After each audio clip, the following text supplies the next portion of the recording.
রোদে দেওয়ার ঝামেলা ছাড়াই বানিয়ে ফেলুন কাঁচা আমের ঝাল আচার। হ্যালো এভরিওয়ান, আসসালামু আলাইকুম। আজকে আপনাদের সঙ্গে শেয়ার করব দুর্দান্ত স্বাদে কাঁচা আমের একটি ঝাল রেসিপি। আচারের এই রেসিপিটা কিন্তু সাদা ভাত অথবা খিচুড়ির সাথে খেতে দারুণ লাগে। তাই দেরি না করে আজকেই বানিয়ে ফেলুন কাঁচা আমের আজকের এই ঝালের রেসিপিটা। আচার বানানোর জন্য আম আগে থেকে ধুয়ে এরপরে কেটে নিয়েছি, আর রসুন থেতো করা ও পাঁচফোড়ন বাটা নিয়েছি। এদিকে মৌরি, জিরে, কালো সর্ষে, মেথি ও কালো জিরে খুব সুন্দর করে গরম তাওয়াতে ভেজে গুঁড়ো করে নিয়েছি। আর গোটা কয়েক বোম্বে মরিচ নিয়েছি।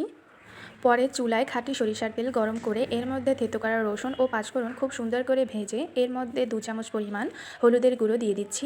আর ঝাল আচারে হলুদের পরিমাণটা একটু বেশি দিলে ভালো লাগে, কারণ ভাতের ভিতরে যখন আমরা আচারটা মাখবো তখন কিন্তু দেখতে খুবই সুন্দর লাগবে। এখন আমি 3টি উপকরণ খুবই সুন্দর করে ভেজে নেব। মশলা ভাজার সময় কিন্তু খুবই সুন্দর একটা রসুনের ঘ্রাণ আসবে। তো এখন আমি এর মধ্যে কেটে রাখা আম দিয়ে দেবো। আর আম কাটার সময় মনে রাখবেন, আমগুলো কিন্তু আস্ত থাকতেই ধুয়ে নেবেন, কারণ কাটার পরে ধুয়ে নিলে এর মধ্যে পানি লেগে যাবে আর আচারটা কিন্তু ভালো থাকবে না। এ পর্যায়ে আমি পরিমাণ মতো লবণ দিয়ে নিচ্ছি। আপনারা আপনাদের স্বাদ মতো লবণ দিবেন।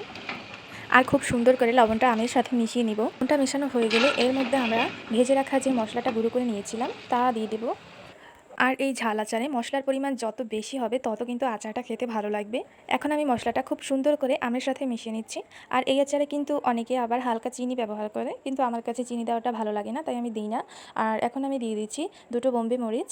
আর এই মরিচের কিন্তু বিভিন্ন ধরনের জাত রয়েছে, আপনারা একটু চেষ্টা করবেন বেশি ঘ্রাণ এবং ঝাল সহ দিতে, তাহলে কিন্তু ফ্লেভারটা দ্বিগুণ বেড়ে যাবে। আর এই পর্যায়ে আমি ব্যবহার করব ভিনেগার বা সিরকা, যেটাই বলেন। এটা আমি 1 চামচের মতো দিয়ে দেবো। এতে কিন্তু আচারটা সারা বছর খুবই ভালো থাকবে।